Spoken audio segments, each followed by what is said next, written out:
Fue aprobada en la Comisión Séptima de la Cámara de Representantes el proyecto de reforma a la salud. 14 artículos nuevos, finalmente el gobierno cedió, no va a haber los fondos regionales, esos de la ADRES que tanto quería y tanto defendió la ministra Corcho. Que acuérdese, Néstor, que era una de las líneas azules, también rojas de los partidos para no apoyar la reforma a la salud, y era crear un fondo que manejara la plata dependiendo de la región. Dijeron en la Comisión Séptima que es mejor que solo haya un ADRES como único pagador del sistema. No le van a dar todas las facultades al presidente Gustavo Petro, limitadas solamente a la EPS pública.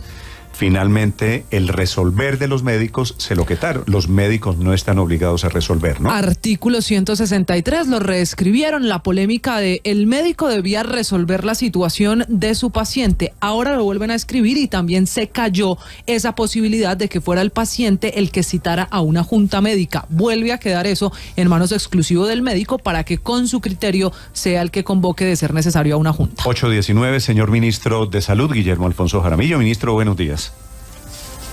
Muy buenos días, don Néstor. Un saludo especial para todos los radioyentes. Ministro, estos cambios, que no haya fondos regionales o le quitaron algunas facultades, le dejan otras para el presidente Petro, ¿lo dejaron contento? Es decir, ¿lo dejan tranquilo? ¿Se mantuvo el corazón de la reforma? Sí, señor. Yo creo que lo importante de todo eso es consensuar. Yo creo que Parlamento es el que en últimas decide sobre este tipo de reformas y por supuesto que ellos tienen que participar, son los que generan la posibilidad de hacer las reformas, los cambios y las transformaciones en el país, y hemos estado atentos y dispuestos a llegar a acuerdos con no solamente con el Parlamento, sino muy especialmente escuchando a los trabajadores.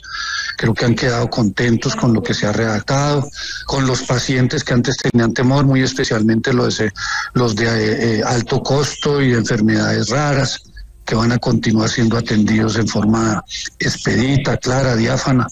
Y las IPS, hemos dialogado también con las EPS, hemos dialogado con las sociedades científicas, con los médicos, hemos cambiado algunas palabras, algunas frases para que no estén comprometidos de pronto hasta donde ellos creen que no pueden hacerlo, okay, y que podría generarle mañana situaciones complejas. Entonces yo creo que las facultades extraordinarias, por ejemplo, para que no quedara el más mínimo sentimiento o de pronto pensar que de pronto que íbamos a utilizar esas facultades extraordinarias para transformar cosas que no se habían consensuado, preferimos retirar todo y solamente dejar el de que tiene la posibilidad de capitalizar la nueva EPS, que es una EPS mixta.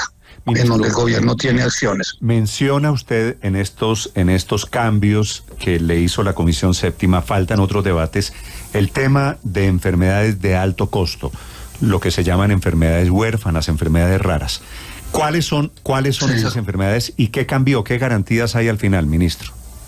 No, siguen las mismas garantías que tienen, esos son derechos adquiridos. Los pacientes han luchado a través de los años para que esos derechos se les mantengan. Yo creo que aquí en Colombia somos inclusive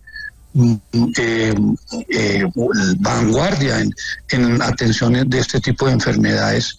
Esos son indudablemente los frutos de un trabajo de todos los colombianos y colombianas de tener un sistema de salud que se vaya equilibrando y que sea igualitario. Entonces eso se mantiene.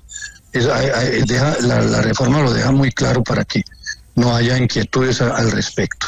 Sí, ministro, usted habla de la conversación con las EPS. Finalmente se aprobó el cambio de nombre, serán ahora gestoras de salud y vida, pero más allá del letrero también el cambio de funciones. ¿Está tranquila la EPS? ¿Qué le dicen a usted que ha hablado con ellos a propósito de esa transición que es de apenas 2 años? No, nosotros tenemos todavía mucho diálogo con ellos. Yo no he tenido la posibilidad, espero poderlo hacer ya nuevamente esta semana, de volverme a reunir. Hay un grupo importante que es el Acuerdo por la Salud, que está el doctor Galán, están las EPS, están pacientes, hay algunos sectores que todavía tienen inquietudes. Nos vamos a seguir sentando porque creo que pues todavía es mucho lo que se puede seguir consensuando en el tránsito por la plenaria de la Cámara y también en la Comisión Séptima del Senado y de la plenaria del Senado. Entonces, pues estamos en ese proceso de lograr lo mejor para todos los colombianos. Ministro, anoche ASEMI emitió un comunicado donde dice que lo leo textual, con lo aprobado, con la reforma a la salud aprobada ayer en la Comisión Séptima y con el fin de las EPS se destruyen cerca de 100.000 empleos formales. ¿Usted está de acuerdo con esta afirmación? Sería bueno poder tener las cifras. Yo creo inclusive que vamos a aumentar el empleo. La reforma tributaria va a generar mayores recursos, va a haber un incremento muy importante para el sector de la salud en estos próximos 10 años. A pesos actuales se va a duplicar el presupuesto de salud, especialmente en el sector del régimen subsidiado, que bueno, que ya no sé, que no va a ser, pero de los recursos por el Sistema General de Participaciones. Y como vamos a recuperar y la nación va a tener soberanía y posibilidades de llegar a todos los rincones del país, tiene que llegar con médicos, enfermeras, entonces se va a aumentar, se va a generar mucho más trabajo. O sea que a mí me gustaría sentarme con ellos, revisar esas cifras. Estoy seguro que en vez de disminuir va a haber un aumento sustancial en el empleo del sector de la salud. Aclaremos una cosa para esa gente que seguramente lo está escuchando en ese momento. Los trabajadores hoy de las EPS, los que trabajan en alguna de estas EPS, dice ASEMI son 100.000. Esos trabajadores, cuando pase este periodo de transición que es de 2 años, pierden su trabajo. Que haya esperanzas después de que les recontraten en otra entidad del Estado, eso es otro problema, pero la gente de las EPS va a perder su trabajo, ¿o no? No, porque las EPS no van a desaparecer.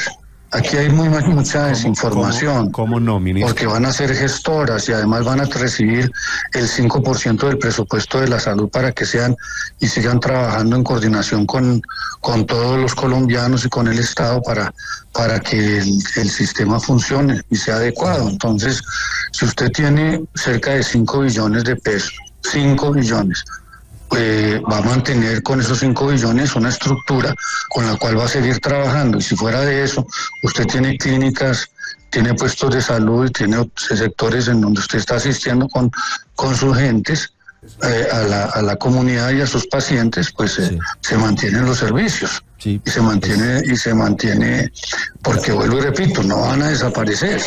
De ninguna manera. Ministro, se van a achicar. Y se van a marchitar la mayoría. Las que cumplen las condiciones siguen, pero las que no siguen. Le leo el tercer punto del comunicado de ASEMI que me parece interesante. Miren ustedes, hoy le estamos dando respiración artificial a la gran mayoría de las EPS. O sea, ¿sí van a desaparecer? Por eso nosotros le hemos pedido claramente al gobierno, y fue una de las atribuciones de las facultades extraordinarias al señor presidente para capitalizar la EPS pública, que es la nueva EPS. Entonces lo mismo tendrán que hacer las nuevas EPS, van a tener que entonces capitalizarse, buscar socios, claro, y seguir en este tema para que vayan a hacer. Y las que no puedan, pues van a desaparecer, que va a ser la mayoría. Le leo el tercer punto. Van a quedar las que están bien, las que son fuertes, y vamos a trabajar de la mano con ellas. Mire lo que eso dice, está conformado de esa manera. El tercer punto del comunicado de ASEMI anoche. Las gestoras que nacen con el nuevo modelo están desprovistas de los recursos y de las funciones de las EPS. Estas últimas, las EPS, quedan diluidas entre pagador público, fondos territoriales, unidades de planeación y evaluación departamental y CAPS. Con eso, agrega ASEMI, es muy probable que se alarguen los tiempos de espera para medicina especializada y cirugías y atención integral de pacientes de alto costo. ¿Qué opinión le merece lo que dice ASEMI, ministro? Yo creo que eso tendríamos que debatirlo porque yo no estoy de acuerdo con lo que ellos están presentando, porque el servicio va a continuar. Aquí hay una infraestructura, la cual el 75% es privada, y toda esa estructura va a quedar funcionando en forma adecuada. Además, vamos a estar en coordinación con las EPS que van a mantener sus afiliados para que todo lo que es la referencia y contrarreferencia pueda llegar sin ningún inconveniente y puedan recibir los servicios que amerita y que van a continuar teniendo todos y cada uno de los afiliados a las diferentes EPS. El presidente Petro y usted insisten cada vez que hablan del tema, que es que esas son privadas. ¿Usted cree que a un paciente que lo está escuchando en este momento le importa si es pública o privada, o le importa que el servicio sea bueno? No, le importa el servicio que sea bueno. El servicio no puede ser solamente bueno en el norte de la ciudad de Bogotá, en algunos sitios exclusivos, sino que tiene que ser en todo el país. Entonces eso es lo que nosotros queremos. Nosotros queremos que haya un servicio de salud en todas partes, igualitario, justo, equitativo, que todos los colombianos podamos tener el mismo servicio.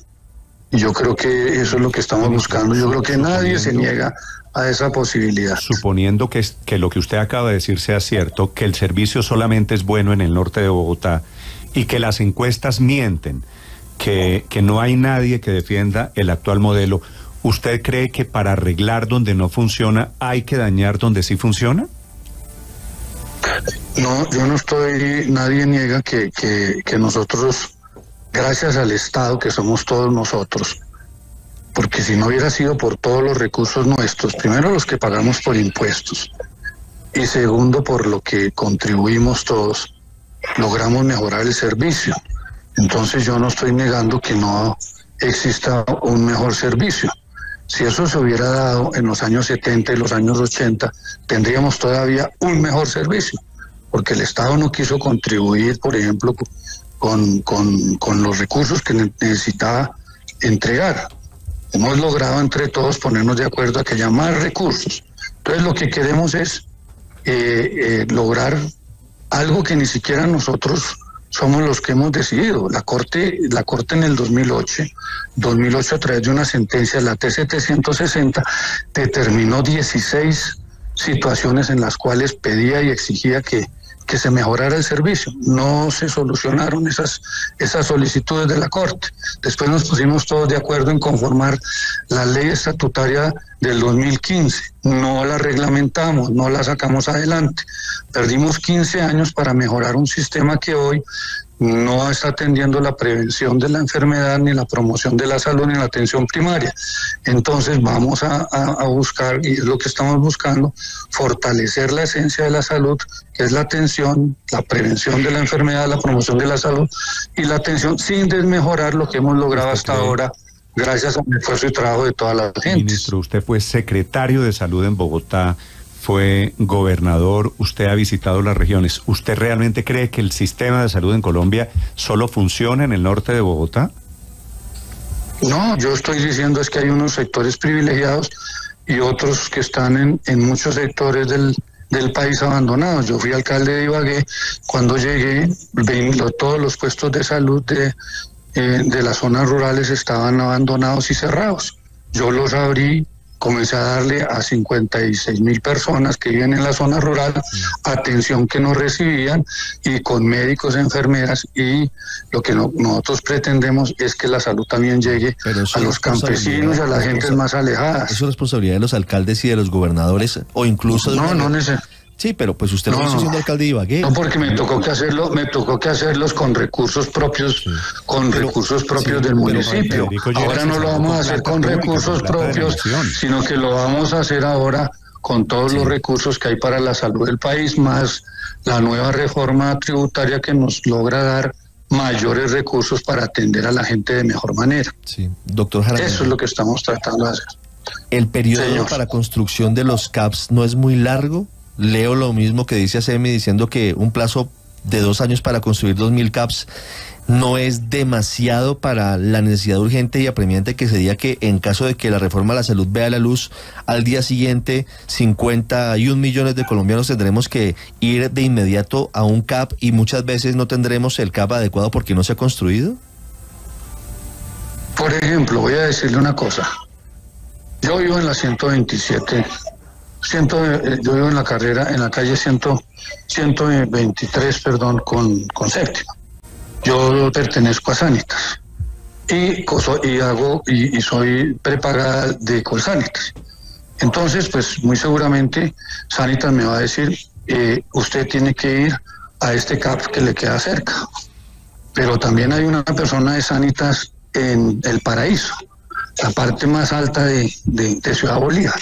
Allá no tiene Sanitas un CAP, pero le dice, mire, el CAP que a usted lo va a atender es este. Puede Sanitas entonces ahora sí poner un CAP allá si quiere atender a su gente, o si no le va a decir a la Secretaría de Salud, ahora mi afiliado va a estar siendo atendido por usted, y si él necesita una atención más preferencial y al mismo tiempo muy importante y ya es un especialista, entonces él ya lo puede referir a alguna de las sectores de la red que va a atender a las personas más cerca de donde está, y no ponerlo a transitar toda la ciudad para que pueda llegar al norte a ser atendido, como está sucediendo hoy. Entonces lo que estamos es buscando la forma de que todas las pacientes tengan la mejor oportunidad y la atención oportuna y eficiente. ¿Y usted cree, que deben ministro, de tener. que es posible construir todos esos CAP que impone la reforma de la salud en 2 años? 700 municipios, don Néstor, hoy tienen infraestructura, pero no tienen cómo ponerla a funcionar porque el mercado no les permite, no funciona. Esa zona tiene que ser, y por eso nosotros logramos cambiar un concepto que era pecado para las personas que tienen una concepción de mercado, que es el subsidio a la oferta. ¿Qué quiere decir? Esos hospitales de más de 700 municipios en el país van a volver a abrirse, y van a haber médicos y van a haber enfermeras, pero resulta que allá no puede funcionar porque el mercado no les permite funcionar. ¿Qué es lo que hay hoy? Una ambulancia que saca a 2 o 3 horas, o 4 horas, o 5 horas a ese paciente para llevarlo a la ciudad capital o a un sitio donde lo puedan atender, generalmente la ciudad capital. Entonces lo que vamos es a reactivar esos hospitales. Entonces ya tenemos una infraestructura que lo único que necesitamos es ponerle médicos y enfermeras, y tenemos un plazo de aproximadamente 10 años en donde, si vemos que se necesita infraestructura, la vamos a ir construyendo. ¿Cuántos médicos y con enfermeras, un auxilio adicional? ¿Cuántos médicos y enfermeras ese nuevo modelo de salud público tendría que contratar? No, sí, nosotros en este momento tenemos suficientes médicos y suficientes enfermeras en Colombia. Lo que pasa es que las tenemos muy mal distribuidas.